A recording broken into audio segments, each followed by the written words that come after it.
So my name is Zah Joseph. I'm an Indigenous Services Advisor. I also work on Indigenous initiatives and partnerships and special projects. I'm very honored to be here, welcoming everyone today. I'm a team member with Indigenous Services, but also with the Diversity Circles project. I want to acknowledge some of the team members that made this session happen today. We have Nadia. Do you want to stand up? Say hello. Yay. We have Trina. Yay. Kyla's in the background. Shannon Kelly.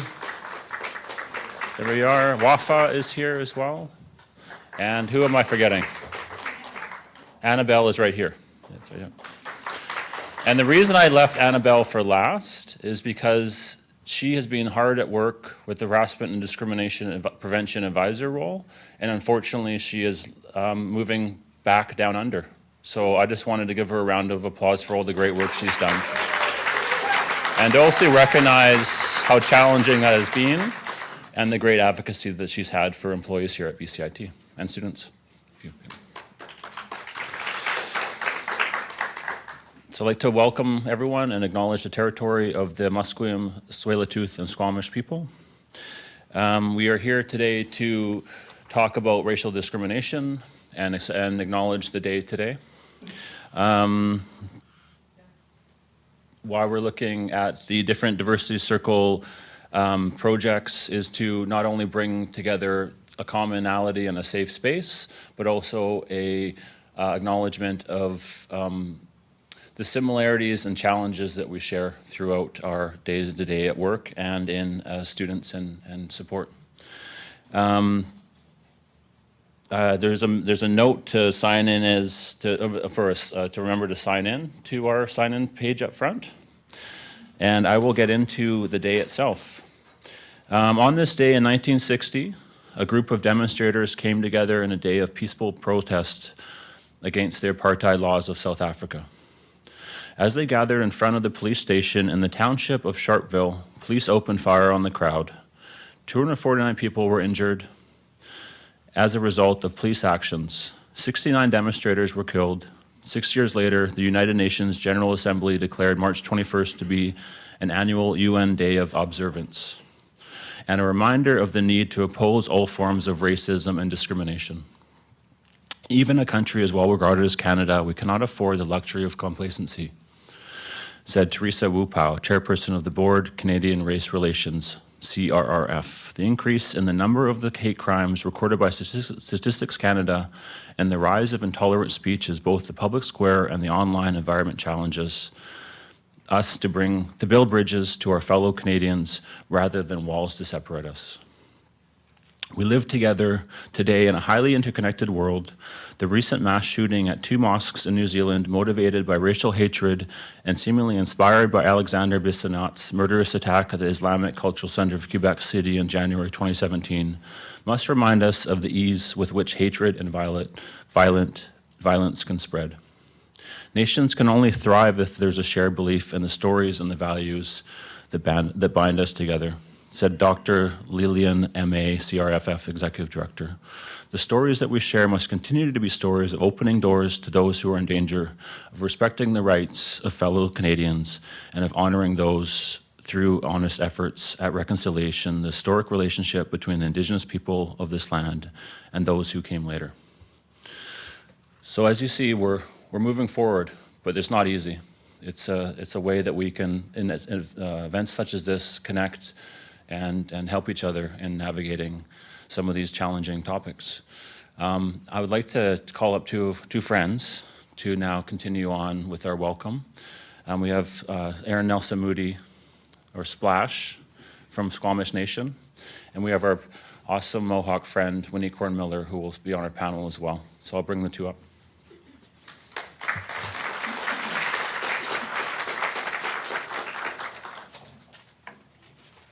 Okay, Ashton, Jano, CMCI, Lech Kun Talks in Yakwala, Ashton, CI. I'm going to share with you a song that I was told has been sung here for about the last 10 to 15,000 years.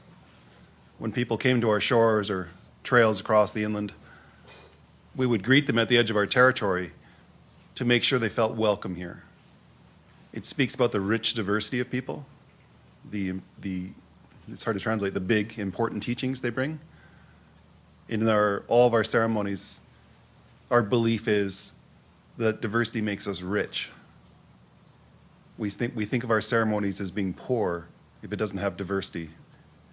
If we recognize everybody at our potlatch, I was told we're poor. We need to get out more and meet more people, engage more people and bring them to our community.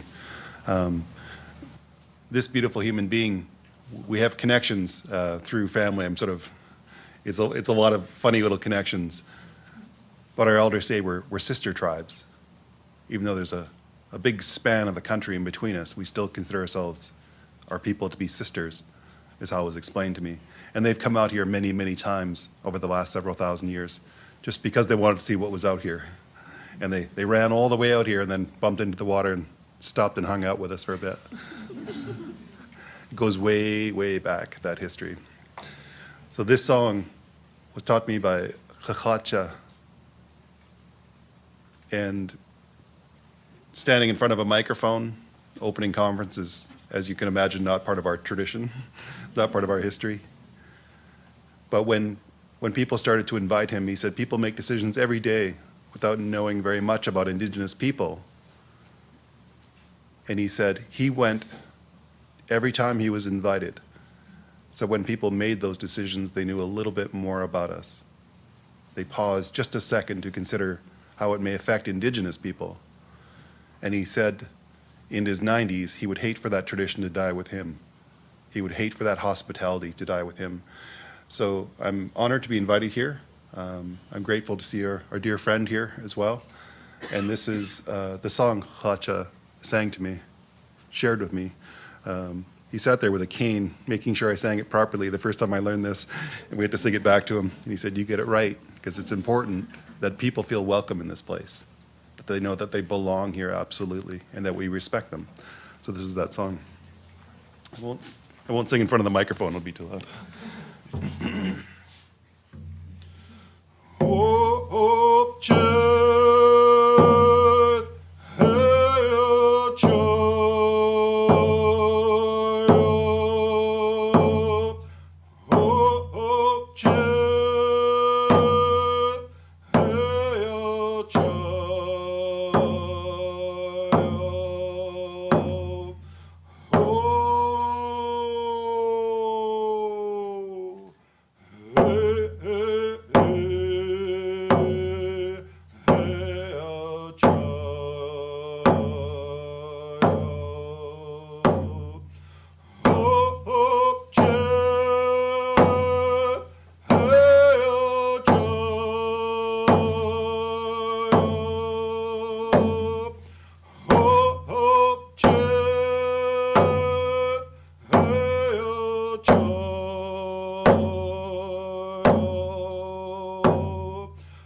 Okay, you guys can have a seat. I come from a different longhouse, so you've probably been to some longhouses over here. Where I'm from, we have longhouses as well. And normally when the ceremonies are done, you sit. Or ceremonies are performed, you have a seat. So, because there's a lot of talking and a lot of explaining and stuff like that. Opening any meeting, if you're in Haudenosaunee territory, is always done with the Ohunagaridekwa. And the Ohunagaridekwa is like a big welcoming address. I won't do the big welcoming address, but I'll give you the essence. The reason why we do these openings is to bring everybody's minds together.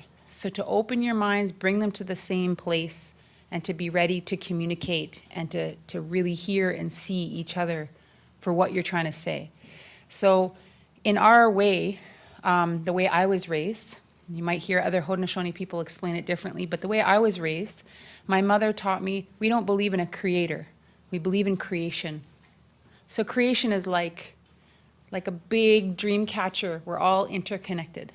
the plants, the animals, the sky beings, the beings that come from the water, you know, the bugs, the trees, everything is all interconnected with human beings. And so we, you know, if one is hurting, it has a reverberating effect, right? So when we open up our meeting, we want to acknowledge that we wouldn't exist without the interconnectivity of all of those things that creation has given to us. So I would like to acknowledge, first I would like to acknowledge the land. We're on Squamish land, am I correct? Okay, good.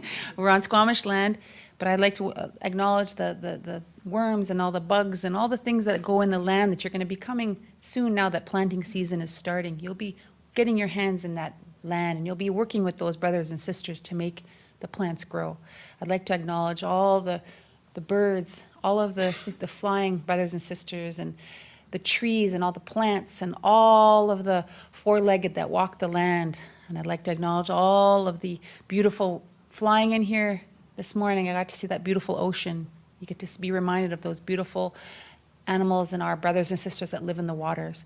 I'd like to acknowledge everything that lives in the air and the ancestors, the thunder beings, and all those things that are interconnected, because we believe that our ancestors are very close to us. They're always close. This is why we call on them for help. We call on them for guidance. And on a day like today, when we have hard issues to discuss, we call on their calm and their wisdom to be here with us in this room. And I would like to acknowledge all of you here for coming. And I'm not an expert at doing this, so I'm doing the best I can, but I'd like to acknowledge all of your families and the places you come from, and all of your ancestors, that you may bring their wisdom and their knowledge and their peace and their love into these discussions that we're going to have today. Thank you.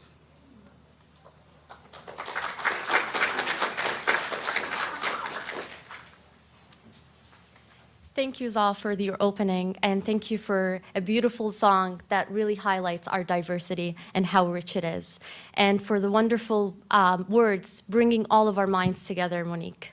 So I want to start by introducing myself. I am Wafa Barakat, a recent alumni from BCIT, and I work currently at BCIT Student Association as a Student Development Coordinator. Today is very important to me specifically as someone who has experienced discrimination throughout my entire life. Not being born in Canada to coming to Canada, I was either too white or of color.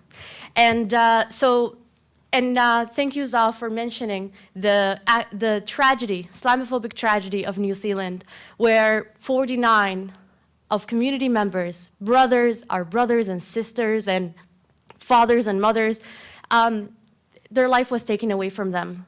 And to a lot of people that I've met, racism seems to be something of the past, something that we've overcome. And I just looked at the most recent statistics. The FBI reports that hate crimes have increased by 17% from 2016 to 2017. And Canada is no better. It has actually increased for that period of time by 49%. And this is something that some of us are witnessing every day. And I want to move on to tell you a little bit about the format of the conversation that we're having today. So we have 4 wonderful guest speakers, Monique Hornmiller, followed by Dr. Annette Henry, who's going to share with us their experiences. And then we're going to have some discussion at our tables where we're actually going to have conversations within our communities about these issues. We'll then bring the guest speakers to the front and have a conversation with them about these issues. And then we'll hear from 2 other guest speakers, Harold and Sonmin. And so as you see, we have a table right next to the door with resources for you. This is not an easy issue for everyone. Some people are going to be finding some of the things that we're going to mention very hard. And so there are resources for you if you choose to do so. We also have, as you can see, flip charts throughout the room. The conversation today is just going to be, we won't be able to cover everything. It's going to be a very big start for BCIT and our community. However, there are so many other questions that we couldn't discuss today. It would take us, 2-3 days to actually answer all these questions. So we've put up questions throughout the room. You can write on the flip charts your thoughts on the questions, or you can actually put at your tables, there's stickies and markers where you can actually write your notes on each question. There's also one that kind of a reflection and a commitment from what you're going to take today. So it is my honor to introduce our first guest speaker, Monique Hornmiller. Monique Hornmiller has overcome discrimination and trauma to emerge as one of North America's most inspiring activists and Olympians. From her iconic Time cover to her former role as National Inquiry into Missing, Murdered Indigenous Women and Girls, she empowers our community to overcome adversity and helps us turn reconciliation, justice, healing, and dialogue into a cornerstone of our national institutions. For me, Monique is a woman of resilience, strength, and fearlessness. At the age of 14, she was stabbed when she stood in front of 8,000 soldiers fighting for her life, holding her little 4-year-old sister. She became the icon for the Oka crisis and didn't stop there. She moved on to become the first Okahog woman to win a gold medal in water polo. And today, she's an activist, a strong activist, seeked at big conferences talking to us about what it is to be Indigenous women in Canada. Welcome, I would love to welcome you.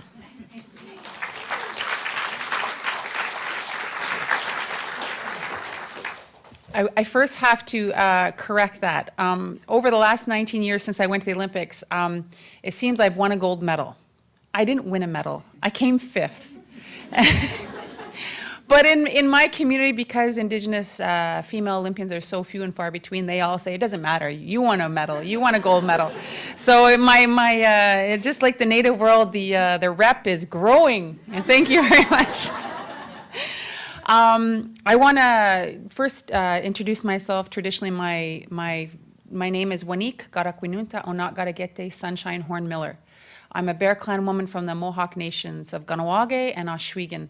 And my mom always told me, she says, make sure that you acknowledge the territories that you're on out there, and make sure that they know you're just visiting. Because Mohawk women, we tend to go around and cause a bit of trouble. So I'm here to, and it's great to see friends and people I know, and also new friends that I hope to make today in discussing things around diversity. So since I was 14 years old, I've been a motivational speaker. And I guess what you could say is what I've done my whole life is I've tried to translate knowledge from one community to the other. And what is my objective? My objective has always been to try and understand, to communicate what we feel as Indigenous people, or what I feel as Indigenous a person, as a woman who's gone through many things, but to do it in a way that people will hear me. You know, my mother, I come from a family that, if you know Corey Wilson, you know of her father. My mother is like his female equivalent, okay? So she was a Native rights activist in the 60s, and I want to tell a little bit of story about how women and people of that generation roll. So my mom's 79, and she was one of the first Native rights activists in this country. Her name is Continetta Horn. And she was asked by Concordia University to open up their Indigenous mental health conference. So she's like, what should I say? I'm like, just say whatever. You can say whatever you want, Mom, you're 79. And she went up there, and what she basically said to this whole room of people working in Indigenous mental health was, colonization is making us sick, and you guys are all making money off of that sickness. And it's an industry. And she basically said it like that, like no minced her words. And she says, when I was done my speech, everybody was quiet. They didn't even clap. And I was like, yeah, well, you kind of verbally punched them in the face.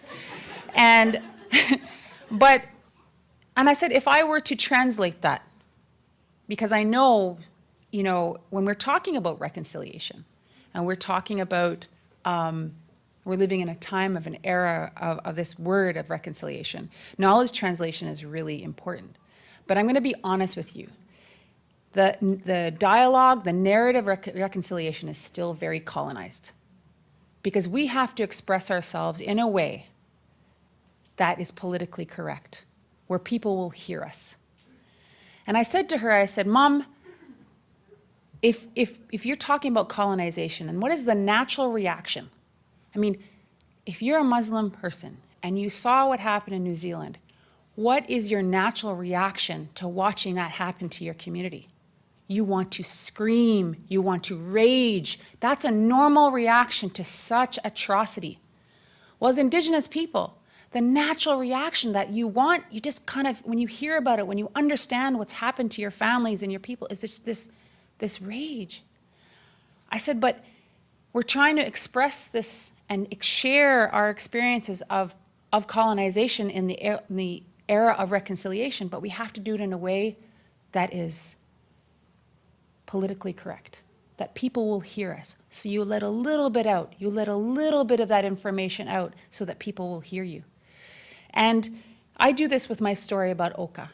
I do this, I go into places where people, I know that I'm speaking to a room full of people that they've never even thought about Indigenous issues. And I know I get an incredible opportunity to open their minds and hearts to these issues. And so I try to make it a human issue. And I said to my mother, I said, Mom, I said, what you're trying to say is our mental health, because that rage and that trying to get that out, we aren't ever able to really express it. So then it exhibits itself as anxiety and depression, because you don't even know where that comes from. And so when we're talking about diversity, we're talking about feelings, we're talking about perceptions, we're talking about experiences, but we're also trying to talk about how do we communicate that with each other, and so that we will hear each other, that we will open our minds and our hearts to very, very hard conversations. And you know why for 25 years I've been speaking and telling my story about Oka, the most painful thing that's ever happened to me, is because I have hope and I have belief in this experiment called Canada. What we're trying to do in this country, create a country where it is a multicultural country, where no matter where you live, how you love, how you pray, how you dress, how you sexually identify, that you can live to your greatest capacity in peace. I'm going to tell you, and this may be a sad thing, but there's never been a country on this planet that has ever been able to do that. We are trying to create something that has never existed. This can be scary or this can be awesome. I choose this is an awesome opportunity. And why is diversity important? Why do we not want a country where everybody prays the same, loves the same, thinks the same? Well, I was on an Olympic team. And when you have an Olympic team of 13 women, you cannot have a carbon copy of 13 women who think the same, love the same, pray the same. Because if one player has a bad game, it's like a domino effect and everybody will fall. When one person has a bad game, you need to have 5 others stand up and have the strength. Wherever they get that strength, wherever they get that motivation, it comes from somewhere, but it's different. But the thing that works on Olympic teams and why it's so important to have conversations now is because in Olympics, I knew what my destination was. My destination was to win that game, to win that medal.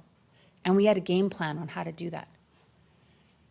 We're trying to create something that's never existed on this planet, but we don't really know what that looks like, and we don't have a game plan.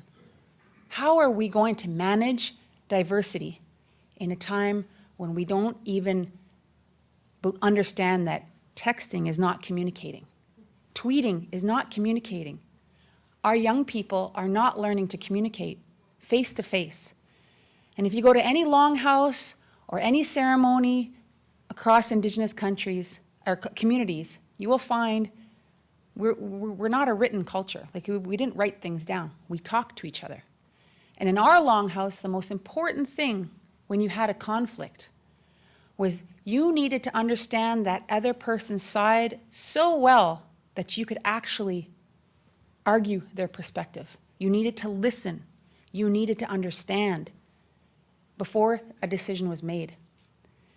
So this is going to be the toughest part of Canada and being multicultural, is how are we going to step out of our ways of thinking and find that common humanity, and how are we going to be able to find ways to communicate?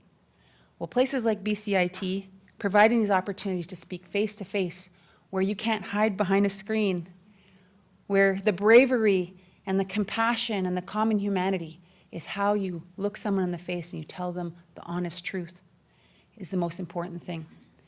And I opened up this with that ceremony because the most important lesson I ever learned as a Mohawk, well, my mother, and she's a Mohawk woman, she thinks there's nothing in this whole world that's better than being a Mohawk woman, okay? And generally if you meet a Mohawk woman, we all think the same. And it's because in our culture, we're matrilineal, right? We own the home, we own the kids, we own the fields and the farm. We can put chiefs up, we can take them down, we can declare war, we can call our warriors back. We have a lot of power, right? So my mom's like, there is nothing better than being a Mohawk woman. She says, but if I ever catch you putting down another race of people and calling it pride, I'm going to kick your butt. She says, before you are a Mohawk, you are a human being, and never, ever forget that. Because you will need to find a common humanity in life wherever you go. And if you want to become an Olympic athlete, don't think that you're going to make it only an all Olympic, Native Olympic team. I didn't see one other Native person almost my entire career. So if I always saw someone else as another race, another religion, another sexual orientation, and I held them like this, and I couldn't find my common humanity, you can be sure I would never have achieved my dream. So I'm really honored to be part of this discussion, and I hope that I can bring a little bit of my Haudenosaunee perspective, but I promise to leave after.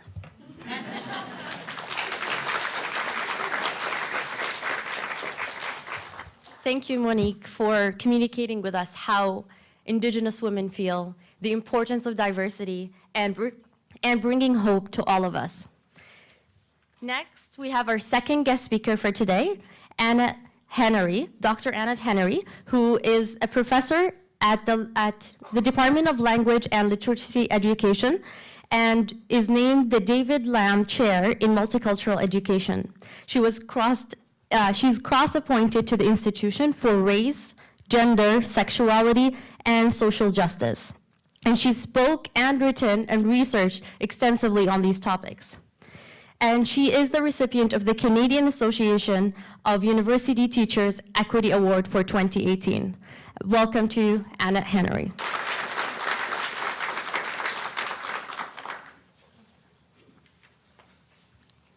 Thank you very much. It's a delight to be here. I must confess, it's my first time at BCIT, which is a travesty, considering we're neighbors and really trying to do some of the same things. And I want to just thank the organizers. Thanks for the invitation, of course. And Monique, thank you so much for your inspirational message and reminding us that we're all connected. And what I want to talk about is racism. My favorite topic and no one else's favorite topic. But really, I've been thinking a lot about racism in institutions of higher learning, like at colleges and universities, because that's where I work, and really how we live together and how we talk about racism, which is one of the hardest things to do. And so for the last few years at UBC, I've been really trying to coordinate events and discussions, sometimes in informal settings, such as department meetings and so forth. And one of the things that strikes me is that we have, when I say we, I mean this country generally, but we're not alone. This, I would say, it's a difficult topic. We have a hard time acknowledging the existence of racism in our midst. It's happening, it's happening at Langara, or it's happening at UBC or Simon Fraser. It's not happening here at all. And I think sometimes it's because we look at these things as like individual incidents rather than looking at things systemically. And so I think we have to realize that systemic racism is integral even to the founding of Canadian society and Canadian institutions. Timothy Stanley talks about the grand narrative that we have sort of cultivated that's carved out who belongs in the nation and who doesn't. And so there's an imagined community of who is a real Canadian, and stemming from the history of the white, French, and the English, the English and the French. And even the multicultural policy, I mean, I have a chair in multicultural education, but I tell people I'm an anti-multiculturalist because it really has erased Indigenous people completely, just like they weren't even around when this policy was being conceptualized. And it's kind of clumped everyone else into an amorphous clump of people. So I think that happens in universities and colleges as well. And so what I would like us to really think about is, think about, for faculty and students, think about the curriculum that you teach or that you're learning. Think about the texts that are used in the classroom. And think about the perspectives that are espoused in the classroom. Think about the bibliographies that we give to students. Think about the people that we invite to speak, the people we hire. So all of those are ways in which we can say, okay, there seems to be an issue here. Is it that there are no, I was presenting last week in the UK, and I showed a chart of the leadership in what is called the U15 universities in Canada. So it's 15 universities, and there wasn't one Indigenous woman in leadership from the dean level up. There were a couple of Indigenous men, and there were mostly visible minority men, if there were visible minorities. And the term itself even is one could say, problematic, because that's an issue in Canada. We don't collect enough data, and I'm really wondering, and Carl James said this the other day at Simon Fraser when he was visiting, what is it that we don't want to know? Why we don't tease apart the data? So if I'm looking at this piece of data that says, well, okay, I'll just give you an example of UBC, for example, since none of them are here. So for example, when they say they hired 16 visible minorities, you don't know what that really means. They've done a lot of recruiting in the sciences abroad, and we just, because we have this, I don't know what to call it, I wouldn't want to call it blackdar. It's like gaydar, but black, you know what I mean? So we kind of know who's been hired. So we know that it's like one poet was hired, one black male poet. So you don't really know. The data looks like we're doing so much, but there may be faculties where year after year after year after year, nobody's hired, right? So I think that's how we can see that these things are systemic, and in a way, we can say, that people don't like the term white supremacy, but we can say this is basically an example of white supremacy. Are you telling me across this country that there could not be, so-called visible minority women that could be a university president, for example? So I think those are the kinds of things that are really interesting for me to look at. And also thinking about our student body. I don't know what the student body of BCIT is. Thank you. Was that 2 minutes or a peace sign? Oh, okay, thank you. Just checking. I know we're all about love here, so to you too. And so, anti-racist education really is an act of love. It has to be.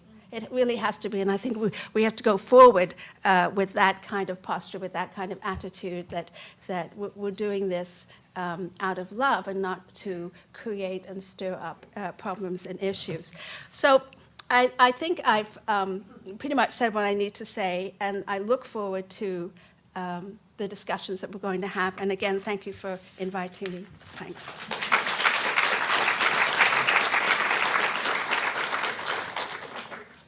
Thank you, Dr. Henry. What I learned there is, our institutions, we need to challenge the norms within our institutions and within our communities, and really think deeply about what we currently have and if it is currently diverse.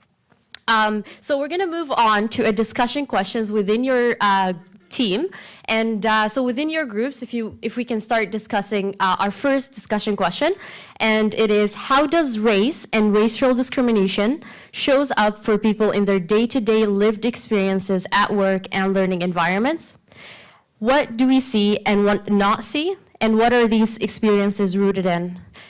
Just leading into what Dr. Henry shared with us today.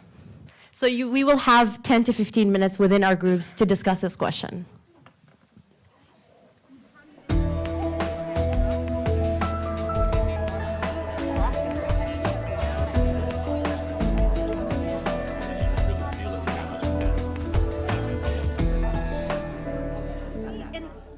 I wasn't sure what my job was, so I thought I was supposed to circulate to different tables. So I stayed here for a little bit and went to another table. And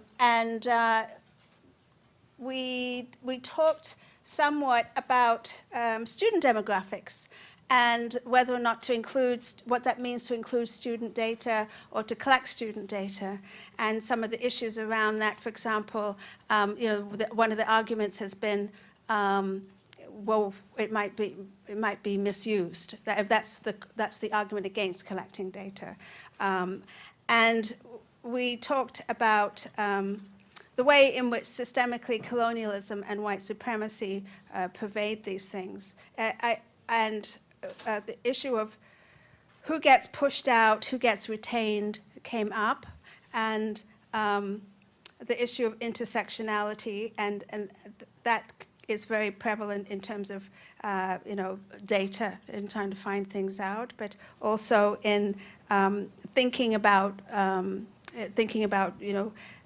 this issue of, I don't think this word was used in the group, but I'll use it, inclusion, because I'm thinking a lot about that, in fact, in terms of, but there's a way in which we meaning systemically, we want people to fit in rather than be themselves.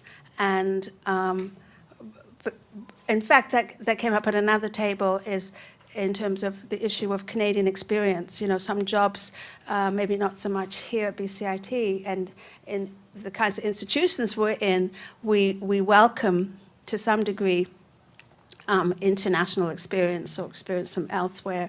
But there's a way in which we're asked to fit in.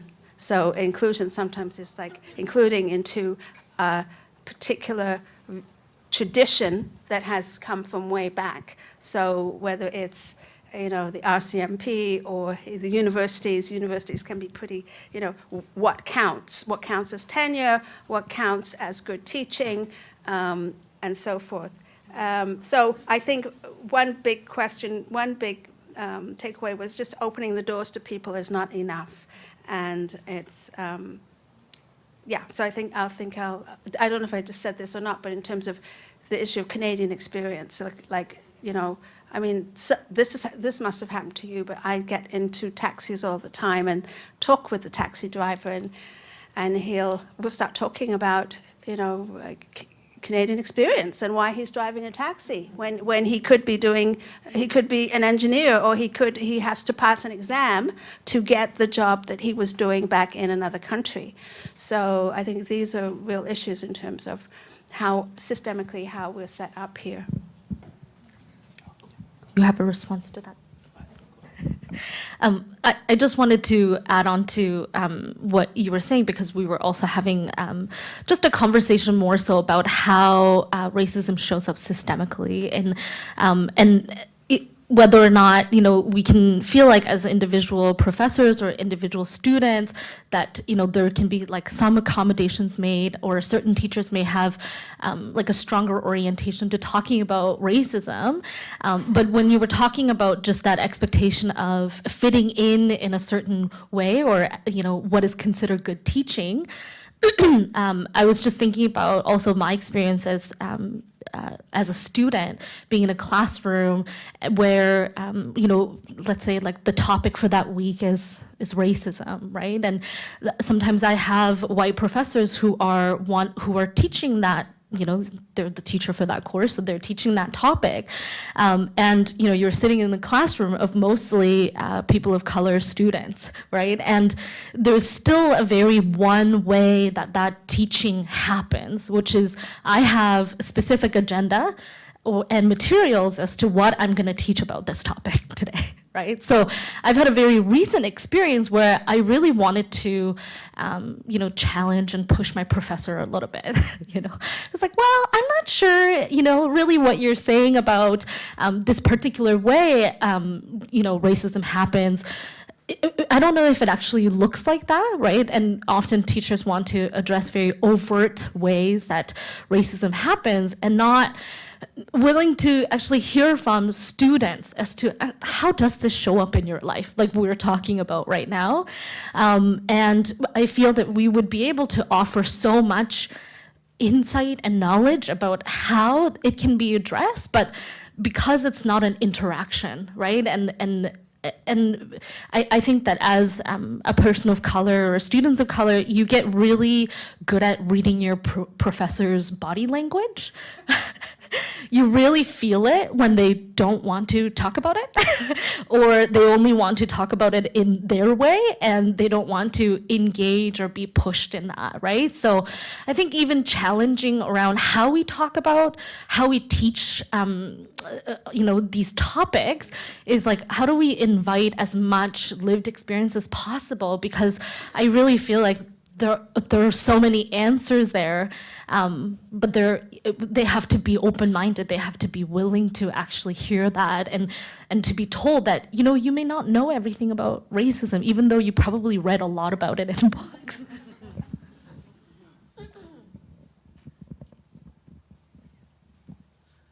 So on our table, we are talked about two main things. So how do people perceive racism in their daily lives? So one of the ways we're discussing is generalization. And this comes in many contexts. Like one of the examples that was given is that when comments are being made, for example, regarding specific behavior, so we do have a tendency of going ahead and actually labeling the entire group, like using stereotypes and that kind of things.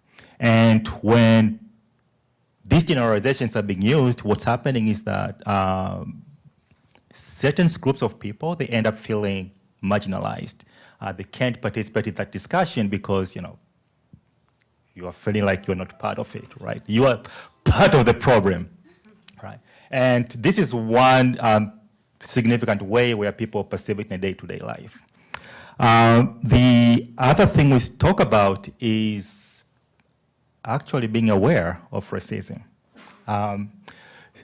And this is from both sides. So sometimes we talk about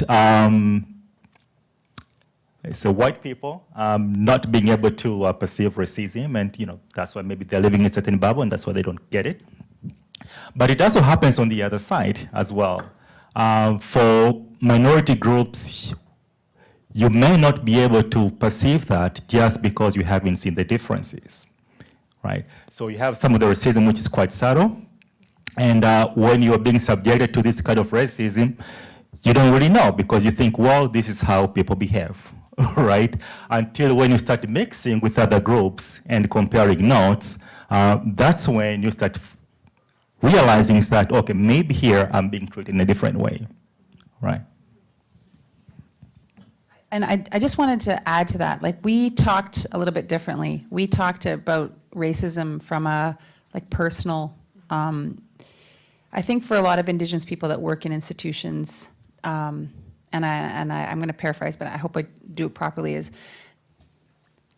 tired of being angry, tired of being hurt, tired of being generalized, tired of seeing students go through it. It's emotional, and it's very, it's super draining, right? And we talked about a little bit about that and how that it's hard, and as you see it happen over and over again, you sometimes lose hope, right? That things are changing. We also talked about at our table about how do you speak to people, you know, like white people. Like I remember having an experience on my Olympic team where I was challenging that the elite sports system is racist. There's racism. There's discrimination. I mean, if you're an athlete, I mean, it really is. It's sexist. It's everything. There's so many things in it. And I was trying to point this out to my team in an instant, and automatically, I had 12 girls that I played with for years go, I'm not racist. I'm not racist. They take it personally. And so you can't even talk about, so you end up like, oh, doubling back, going, no, you're not racist, but you've benefited from a system that is racist, right? Like, I'm not saying you're a bad person, but you have had a leg up on a lot of other people. And that's what we're trying to get people to understand, is that you personally, we're not calling you out as a bad person, but the system has enabled you to get further ahead, easier. You haven't had to question a lot of things that we're constantly being questioned, whether your daughter is a cheater because she's Native, right, in tests, or all these things that the day in, day out of talking your kids or people through systems that are set up to be racist. And so I think we have to make a really strong differentiation and get that conversation. We're never going to have that conversation if people automatically go, oh, I'm racist.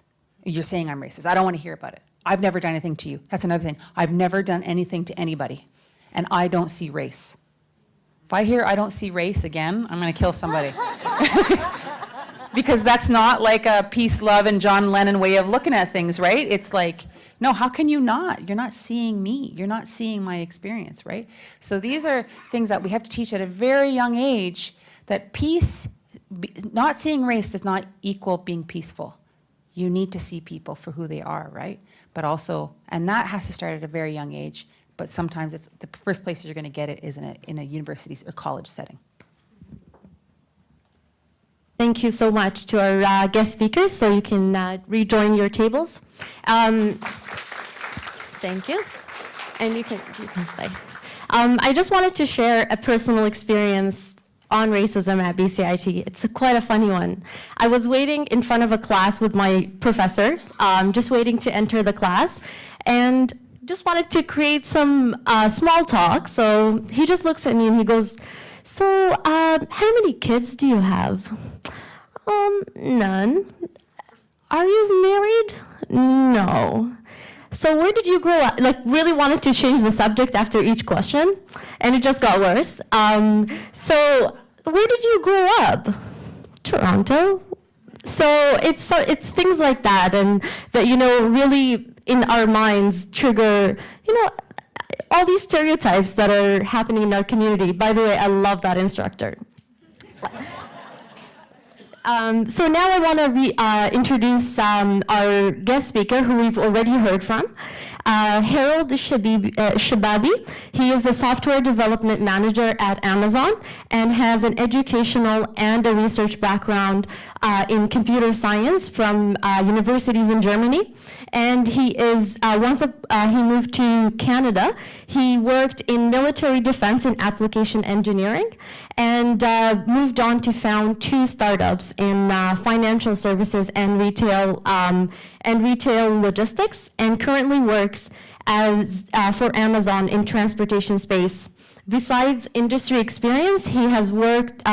He was a professor at Akan University, and most recently an instructor at BCIT. Please join me in welcoming Harold.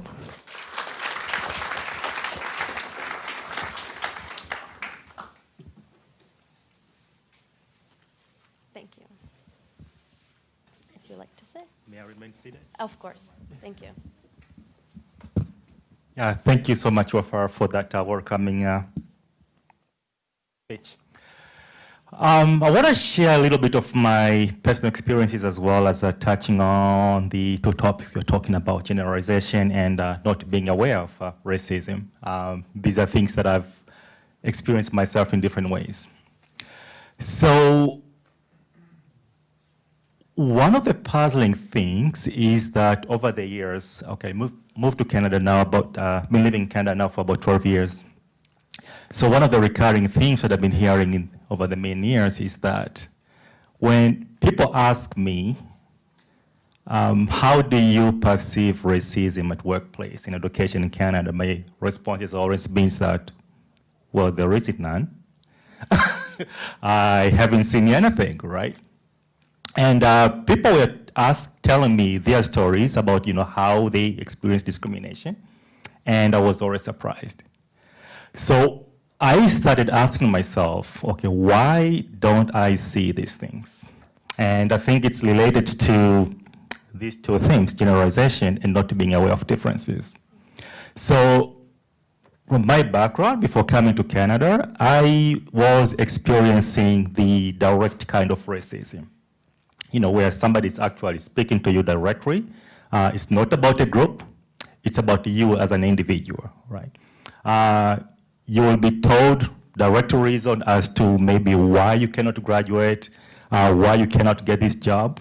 And the reason is always attached to that is that, well, you can't do this job because you're black. Okay? You can't do this because you're a woman, right? So growing up in that kind of a culture, right? And so that's how I have been perceiving racism pretty much growing up. So moving here then is that many things that are happening are quite subtle, right? So you don't actually experience that one in such a direct way. And because of that one, I have been blind pretty much to this subtle kind of racism that's going on, right? So one of the examples that I've given before, we were discussing on our table, is that, okay, so why don't some people experience this one? And one of the participants has mentioned an example is that they were together with somebody else, and that somebody was experiencing racism in a supermarket, right? But she never really understood that herself. It was only until she pointed out that she understood, right? So where am I going with this one? Is that the biggest thing that we need to do here to be able to move this conversation forward is to actually start having this dialogue. And I'm quite thankful for the organizers to do this because it's opening up eyes to different kind of things that's happening. So sometimes when you go ahead and generalize, you may not realize that you're doing that you're hurting certain people, right? And sometimes when you see this happening to other people and you don't say, you don't point it out, even though that person may not actually perceive that as being a discrimination, you're not helping. You should speak out, you should help in making sure that other people understand the difference that they're happening to them and they can actually react to that. Thank you.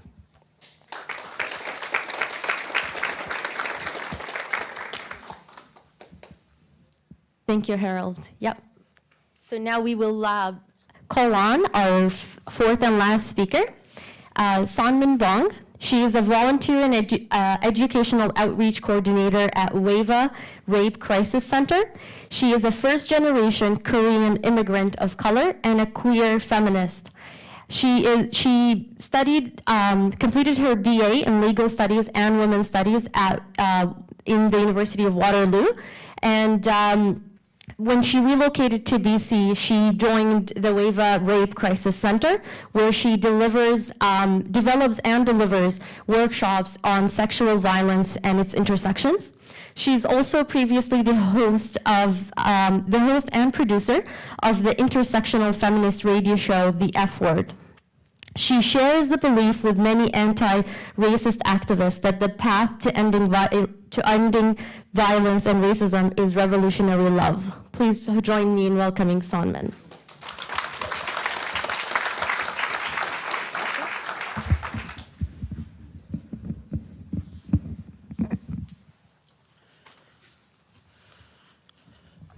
Hi, everyone.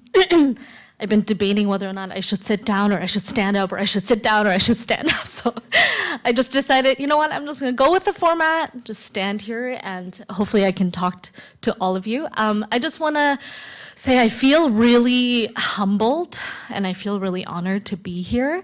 And I'm excited, you know, like Annette, my favorite topic is racism. Not everyone's favorite topic, though. So just, you know, coming here, as WAVAW was just introducing me, my orientation to this particular work also comes from my identification with feminism. So I'm a queer feminist of color, and I want to not only remember all of my direct ancestors who have also brought me to this place, but my anti-racist, feminist, women of color ancestors who have also done so much incredible work for me to stand on their shoulders and speak in front of all of you. So thank you for that. And it's going to be hard for me to talk within 5 minutes because I'm like the kind of girl who's like, do you have 4 minutes, 4 hours? I might be able to convince you to start a revolution with me. So I'm going to try to just really stay a little bit more like in my heart rather than in my head to share a personal story. So often when I teach a workshop about racism and white supremacy, I share with people that the first white supremacists that I met were my parents. And just like this, people are like, huh, what? What do you want to say about that? So I have, you know, my parents were Korean. I was I was not born in Korea, but I was raised in Korea. And my parents were, they were international students back in the 80s in Germany. So when, you know, we were moving to Canada and I was going to school as a high school student, this is my 13th year in Canada, you know, my parents often really implicitly and explicitly told me that, you know, like, just act like white people. Just befriend them, talk to them, act like them, like do whatever they're doing. And, you know, again, like explicitly, implicitly would say things like, white people just are better than us. That's a hard one to say, even out loud. But, you know, so it was always challenging, but I knew that, you know, my parents really saw that in order for me to succeed in Canada and to be accepted and to be welcomed meant that, you know, yeah, maybe I don't look white, but maybe my demeanors and manners could get me, you know, get me by a little bit easier. And they were not wrong. They were pretty accurate about that. And because of their own experiences with racism when they were international students in Germany, it was so clear to them that, you know, sometimes you just want to like sort of stay under the radar, you know, act like them, and then it will all be okay. Meanwhile, of course, you know, I got the message, like, don't ever forget you're Korean. Don't you ever forget. Right, so some confusing messages about that. But the reason I shared and actually pretty explicitly call that my parents were white supremacists, the first white supremacists that I met, you know, is that, and then I'm so glad that in our sort of discussion, it came about that there's this idea that to call someone a racist is like a terrible, terrible word. Like it's like a moral, you know, statement about somebody. And I really feel like we need to just break out of that, right? Like whether you are a person of color or you're a white person, we're all very much socialized in a racist, like capitalist, patriarchal society. So we all have that orientation. But when you are a white person, it's like that is what you know, that is what you've been taught about, and it's not your fault, right? But when we are so stuck in this good, bad binary, how, you know, just to be like a not racist is like the biggest accomplishment. Either way, we just need to be a little bit more comfortable with being really uncomfortable. And I know that a lot of people talk about that. But I know that even from my experience, building that racial trust with across different racial identities and I feel that how we can build that racial trust is, for white people to really just not worry about whether they're going to be called racist or not. And then if you are called that, it's not the end of the world. And you're going to be able to find different ways and different paths of action. But we need to get a little bit more comfortable and have those difficult conversations. And really, even if you don't know other people's experiences, try to get closer to them. And the only way we can do that, I feel, is to just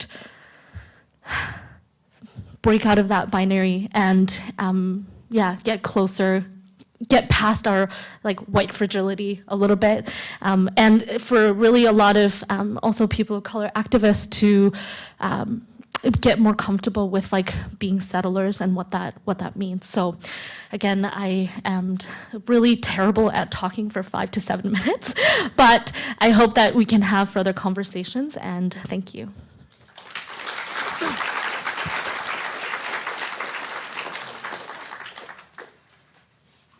Thank you, Sonmin, for sharing your wonderful story with us. And so I just wanted to note, we're going to be moving on to our next discussion question. But I have a note here from the organizers inviting you to have more food. And we have bannock that just arrived on the other side. Delicious bannock. Yeah. It's delicious. I come to diversity circles for them. No, I'm just kidding. So our next question is, why do we need to talk about race and racial discrimination, even if it is difficult? And for the guest speakers, you're welcome to stay at your table or move around to other tables as you see fit. And we're just going to be discussing that for 10 to 15 minutes. Our guest speakers, if you could share with us what you've discussed at your tables. Thank you. Who wants to start? Can I get us started? Is that okay? Of course. I was preparing for this event, and I was like, this question. And I feel like it's really answering the question. I think that it's important for us to talk about it because it's difficult, because it's really hard, and because it's really uncomfortable, right? And even at our table, we were talking about how hard it feels and difficult it feels to maybe take that first step, right? And I was just thinking, I was sharing with folks at our table that I really feel like talking about race and racism is like using a muscle. I really see it as that. And so even earlier when I was talking about building that racial trust and to be able to bring people together and to have conversations, it's like we got to keep doing it. Otherwise, it's not going to get any easier. And I really see just that the value in that, and not, the less we're willing to engage in these conversations, the more it's gonna get. So we just gotta, bring that eagerness to the table and to be like, you know what, I know I'm gonna screw up. I know I'm not gonna be perfect. I know I have all of my internalized biases and things that I don't see, but I'm ready. I'm ready to use that muscle. We spoke at both the tables. We had this talk about why racism and why we need to have these conversations. And I played back on this little, vignette I saw on Facebook right after Trump was elected. And everybody was reeling, how the heck did he get elected, right? And this guy was going off and he said, it's the left. The left is the one that helped this guy get elected. Why? Because anytime someone had a difference of opinion, they'd be shut down. you're racist, you're sexist, you're ageist, you're this, you're homophobic, and before they could even express what they were trying to say, or if maybe they were saying something really racist, or maybe they were talking about a concern, they were shut down, they were fired, right? And there was an actual polling done right before the election of who would you vote for, and I mean, it didn't look like Trump was gonna win. And then all these people voted in quiet, in secret, right? Because they didn't want to say, well, you know what? I am worried about jobs and all these people coming here, and I don't know how to talk about it, and I'm not in, like, real world issues that there's no place to discuss them. And now you see on campuses across the country, when controversial figures are invited to speak, there's protests, and they shut them down. And, you know, Brock, Ryerson, McGill, Concordia, you know, places where you think, okay, this is the place to have these conversations. Bring these people, get your best debaters, get all those professors that are busy writing and get them debating, and do it in a format where all the students have to see it. Bring these people out of the dark, because that's where racism flourishes. It grows. It's like a cancer, and it functions in the dark. And someone who's very middle ground, who might be, you know, I'm not racist, but I'm not concerned about these issues. I'm kind of concerned about jobs and where I'm going to live and all this kind of stuff. All they need is someone in their ear, or they may need to read a few things on the internet, and the next thing you know, they're like, yeah, well, those black people can be proud of themselves, and those Muslims can be proud of themselves. Why can't I be proud of being white? And the next thing you know, they're getting Proud Boys tattooed on them, or white, you know what I mean? It doesn't take much to push someone in that direction. So we need to keep those people in the light, and we need to debate them, and these need public forums where these thinkers are debated. And we also talked at the other table about how it is a very hard conversation and perception. If you walk in and everybody's coming with their own baggage, their own way in which they see the world, and it's all been formatted by their experiences.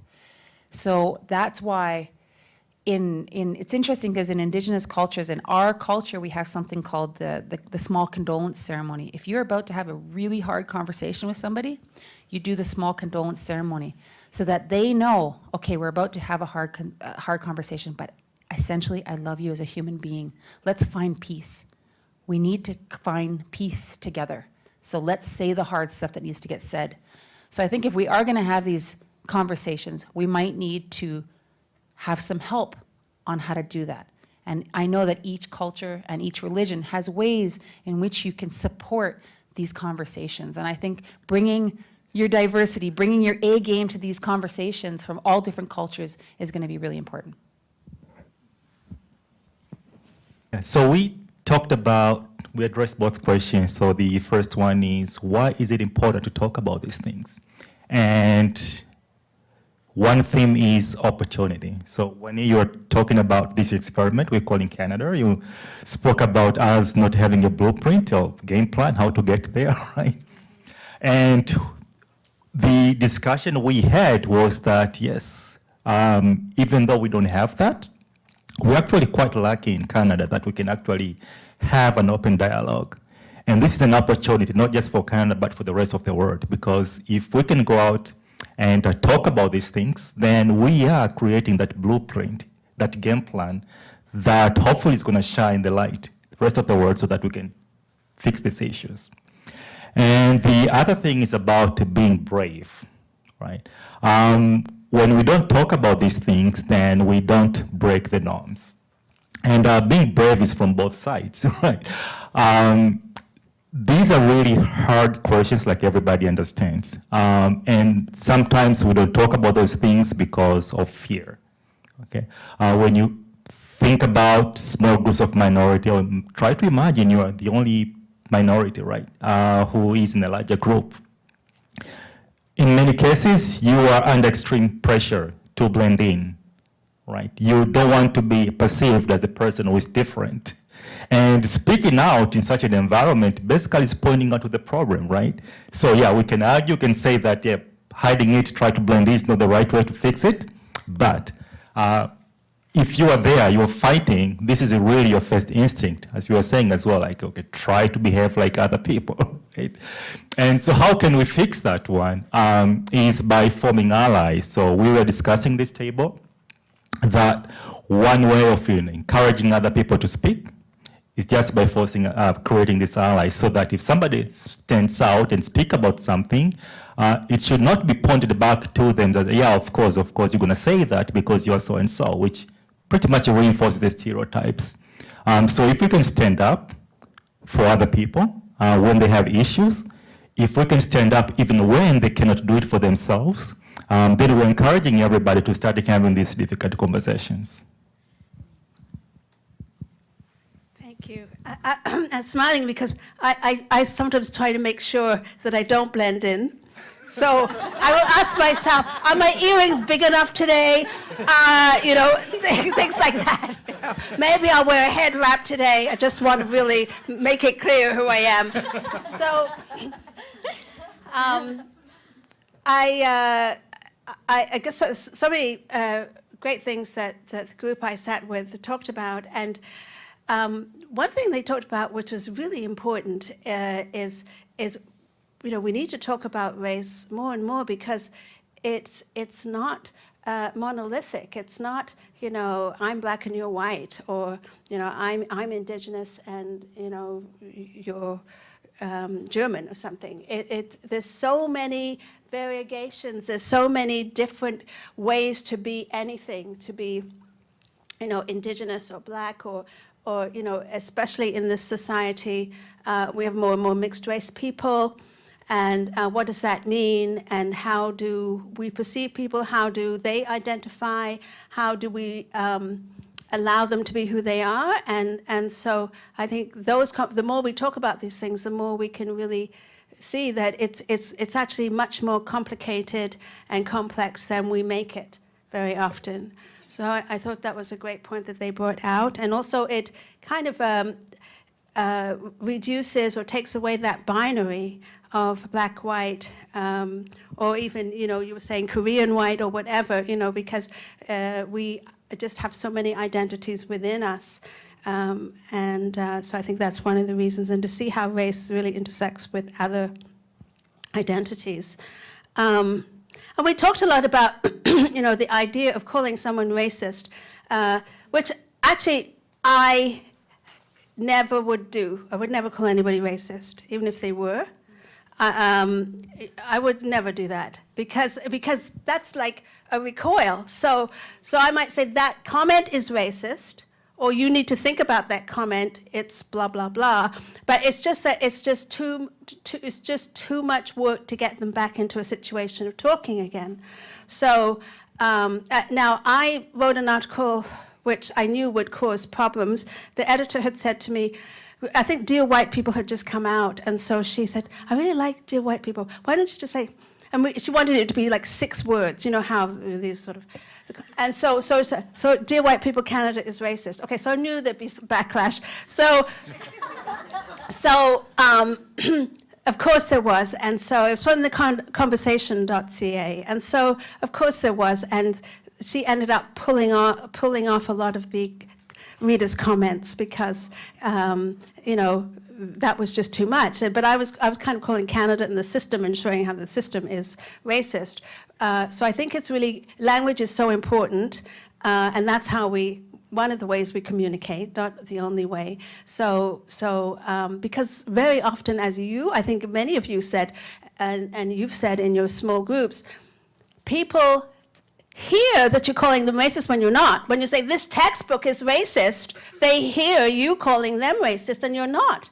So we have to be really careful, but that doesn't mean hiding, you know, not actually getting at the crux of what you really need to say and want to say. And so in the group I was in, somebody talked about, you know, when you're racist, being a racist doesn't mean you're a bad person. It's just that this comment or something was racist. And I actually thought about this theologian. Her name is, she just goes by one name, Tandaka. And she's, I don't know if she's still at the University of Chicago. She's just a beautiful woman. And she wrote an article and talked about how that happens. As a child, you might say, you know, Mommy, look at the black woman, or look at the brown woman. and the mother might shame the child, say, no, don't say that. So then you get the feeling that, oh, I'm not supposed to say that, right? Which I thought was actually interesting, because I've had that experience as growing up. That somebody said, you know, mommy, look at this or that. But I had a lovely experience where, and this mother knew what she was doing with her maybe 3-year-old. I was in a shop when I lived in Tacoma, and the little girl said, Mommy, Mommy, look at the brown lady. And the mother said, oh yes, isn't she beautiful? I thought, wow, that mother knows what she's doing, because I'm not beautiful, but she knows what she's doing. I just was so moved by that, because she was really instilling in that little girl that all colors are very beautiful. So I think, you know, as we said earlier, that it starts very, very young. My group had a great example, and do you know the name of the article at all? Did you find it? Yes, so the article is on nonprofitaf.com, and it's called Hey, You Got a Little Racism Stuck in Your Teeth. Oh, yes, I might have read And that. it's Okay, actually yeah. amplifying the voice of Jay Smooth, who did a TEDx talk, Hampshire College. So that nonprofitaf.com, hey, you got a little racism stuck in your teeth. And it's Jay Smooth, it's referring to Jay Smooth's TED Talk. So you can look at nonprofitaf.com and look at that article, and it has the Jay Smooth YouTube in it. Oh, okay, thank you so much. So the analogy was like, if somebody has it's like dental hygiene. You have to do that every day, hopefully. And you know, there are times you fall asleep. Come on. And you wake up in the middle of the night and you say, should I brush? And so, but, so it's like dental hygiene. You have to do it every day. And if somebody has say a bit of spinach in their teeth, you wouldn't sort of shout across the room. You'd say, excuse me, you know, you have a bit of spinach in your teeth. You would take them aside, let them know, and the person would say, oh, thanks a lot. I was just going to be on the panel. I appreciate that, you know. And so, and that's why I didn't eat my lettuce, as you see. So really, I thought that was just a beautiful example, and thank you very much, because you know, we have to do that every day. We have to think about and just do a little bit of kind of racial hygiene, if you like, and think about. No. Yeah, I just realized what I said. I know. Yeah. Flossing. Yeah, do a little bit of flossing of all kinds. Yes, and so. I thought that sounded a little odd, but so it took a while to click in. Please, I hope this isn't being recorded. Just blur the face or something. Anyway, I think I've said more than enough.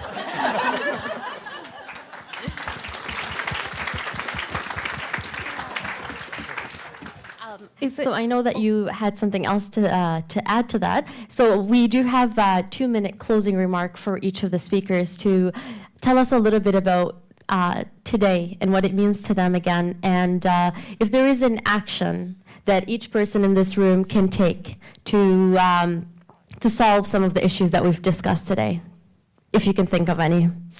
Yep, we'll start with Okay, I'll try to cram all of my responding and closing thoughts in this. But I was just, and I thought that it was brilliant that you shared that example about, you know, kids learning racism from such an early age. And, you know, I don't know if a lot of people have read or seen the book White Fragility and Why It's Really Hard for White People to Talk About Racism by Robin DiAngelo. And she talks about how actually white kids, they don't unlearn racism by being told, like, don't talk about that, or don't, like, name somebody's, or point out somebody's black or brown, right?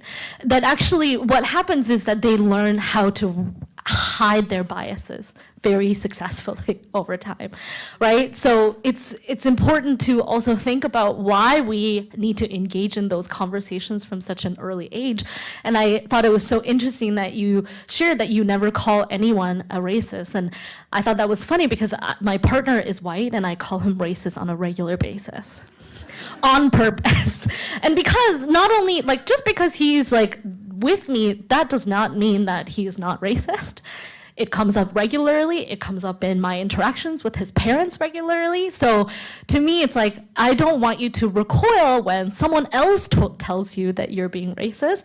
I want you to get real comfortable with being called or, you know, pointed out just how your actions or words that you say can have real impact, right? So yeah, I thought that was such an interesting strategy, and we have to have multiple strategies, right? So I believe that. And I think just one of the things that I want to maybe leave, you know, I really appreciate just also how many white folks are in this room and being part of this discussion, because I always feel like whenever we talk about racism, we're talking to the people who get it. You know, but what I wanted to say is that, you know, as we are talking about how important it is that we get comfortable with talking about it, and so one thing that I want to leave for like white students, staff, instructors, you know, whatever your role may be, is that instead of always asking like, how does this affect you, person of color? Tell me about why it's hard for you. I find that it actually builds a bit more racial trust when, you know, white people can come to that table with, here's how I really see I benefit from this particular system of oppression, and here's how I see play out and how I may be complicit. That actually makes it so that, you know, other people of color at the table also feel like they can like, just like, you know, like we don't have to have such like raised shoulders all the time. That's how I feel like when we talk about racism, is like my shoulders just go up, right? So just so we can like, again, like have that conversation in a more, you know, trust building way. And I feel that one way to do that is to really examine and to feel comfortable talking about how you implicitly, explicitly benefit from racism. Thank you. Oh, okay. Yeah, no. I think I would just say that that learning about anything is a process, and so I teach teachers, and I'm always telling them that it's a process. You go into that classroom, even though you might have taken the teacher education program at UBC, you go in the classroom and you're terrified, like, what do I know? And I think it's the same thing. We have to keep working at this, and there'll always be situations in which you think, oh, you know, I didn't do the right thing, or I didn't know what to do, I didn't know what to say. But it's a process. And the other thing that I just want to emphasize again is thinking systemically. You know, it's not just the incidents that happen, or sometimes we chalk them up to, oh, that was just unfortunate, or that was just a kind of an anomaly. But to kind of look at things systemically and say, now, is there a pattern here? She's been working in that office for 5 years, and everyone else has had a promotion. What's going on here? And is there something I can do about that? So I think both are important to see how we are implicated sometimes in actual acts of racism, but also thinking, how can we improve the institution we work in? What kinds of things can I do? Or are there people that I can talk to about how to make UBC or BCIT a better place? Well, I always come at these sort of ideas and these concepts from, I'm a mother of 3. So my kids, I have a 2-year-old, a 5-year-old, and an 8-year-old. And my kids are mixed race. So I have, my husband is like, I always call him an alpha white male, right? He's from Alberta. He's a 4-time Olympian in judo. So we met at the Olympics. And he's a doctor. and he's heterosexual, obviously, because he's with me, and I use him as my barometer, right? Of like, he's my white guy thermometer on how people see the world. And we have these hard conversations because he's lived in my community, and being white in a Mohawk community is not fun, okay? So I have to give him that. 8 years he lived in my community, and we fought my community on it. I think when we talk about racism and we talk about trying to create a place, I close my eyes and I think of my children, and I think of the world I want them to inherit. And I think I go back to my teachings of my people. And we ultimately are always trying to find our way back to the great peace, the great tree of peace, and living together. And if you talk to elders and you talk to the elders, they talk about the prophecies. And it doesn't matter if you're a Mohawk or if you're Lakota or if you're Navajo or if you're on the other side of the world. We're talking about a time on this planet where it's becoming less about race and it's becoming about human survival. How are we going to do this? The planet, all these things. And, you know, so I think about my children and I think about what I went through, but I also think about my mother went through. And when I'm an old lady, and my grandkids look at me and they say, Mom, what did you do to make this world better? I want to know that I did every possible thing to make it better. And that includes taking my own community to task on issues. I sued my community and I won. I took them to court over a ban on mixed race marriages. And so, yes, it's not sexy. It was hard. I took a ton of flack from my community. Horrible, horrible lateral violence. But I said, you know what, if I'm going to ask Canadians to go through the process of reconciliation, if I'm going to ask them to look at the awful history of this country and what it did to my people, I need to look at what's going on in my own community for what it is. Not, yes, I can say, yes, it's because of colonization and there's a reason behind it. I said, but the only way that we're going to overcome these issues in my community is if we take ownership over our actions. Because once you know you own your actions, you can do something about your actions. I believe in that because I'm an athlete. And I owned my body. I knew what I could have control over. And I know this is not a popular discussion among Indigenous people, but I'm, you know, having worked with the National Inquiry, having worked in so many areas, I think that's going to be the hardest process, is go to your communities and talk to them about racism and how are we going to deal with those issues in our own backyards, in our own families, and then what are our kids, what is the world what world are they going to inherit from us? And is there going to be one? That's the question I always ask myself. That terrifying feeling of like, what's happening out there? And what are we going to do about it? And in the end, we're human and we have to find that common humanity or we're in big, big trouble. So this is a way through. I believe that we're going through this hard rebirthing process of having hard conversation, and we're going to go to that other side. I believe in it because my ancestors and the prophecies tell us that that's where we're going. And so I sundance in the summer to pray for all humanity. I go to ceremonies in my community. I do all the things I can to try to move in that direction. And I sundance every summer in the Black Hills with a whole lot of non-Native people, Black people, Native people. And let me tell you, when you're thirsty and you're hungry for 4 days, you suddenly stop seeing someone as another color. You're like, you're thirsty, I'm thirsty. It's really humbling.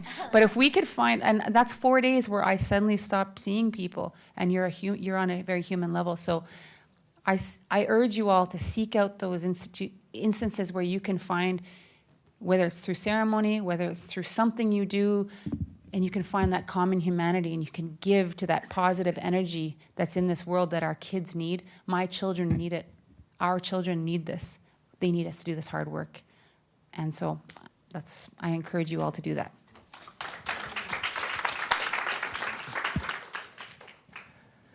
Yeah, did you ask me to provide a solution for discrimination? I think that's what she said. I did not sign up for this one because it's a tough problem, right? And anyway, as closing thoughts, I'm going to echo what has been said in multiple tables and what you guys mentioned already, which is talking about these things and not shutting other people down. To give a bit of perspective to that, I have a very good friend of 15 years, I think. And just to say what you said, not to call them racist, but I would just say outright, like he's one of those person, right? And many times when we are together with other people, he would say like really horrible things. And some of my other friends would ask me, why are you friends with this particular individual, right? He always speaks about these horrible things. He always behaves in a very strange way. Remember like one time we invited him over. He doesn't live in Canada. And we went to Toronto, walking the streets, and with another friend of mine. And his biggest complaint was that, why does Canada allow people to wear headscarves? He was complaining about, why do I see Chinese signs in the streets, right? And he would say these things out aloud, and it would offend a lot of people, right? And would say, oh, he's your friend. And say, yes, he's my friend. But the reason I'm hanging up to him is because, yes, I want him to learn, okay? I let him speak. I let him voice his opinions. I don't want him to go and do these things in the background, as you were saying. And when he's doing these things, I'm trying to correct. So I will admit I haven't been super successful over the last 15 years, but I'm seeing changes. And for example, I remember one of the changes was that I was visiting him one time, and he invited me to dinner to his parents. And I wanted to use the bathroom, right? And so when I asked to use the bathroom, his mom basically said, can you escort him to the bathroom because I don't know, how to use a toilet. And he's the one who stood up and said, Mom, that is racist. Yeah.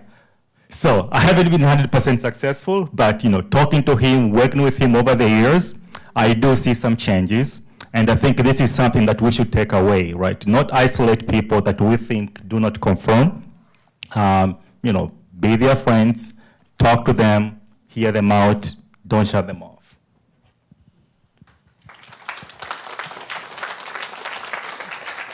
So thank you so much to our guest speakers. On behalf of everyone in this room, I know a lot of us are going to leave today with a little bit more about racism than we walked in. So thank you so much. If we can get a strong hand of applause for all of our guest speakers.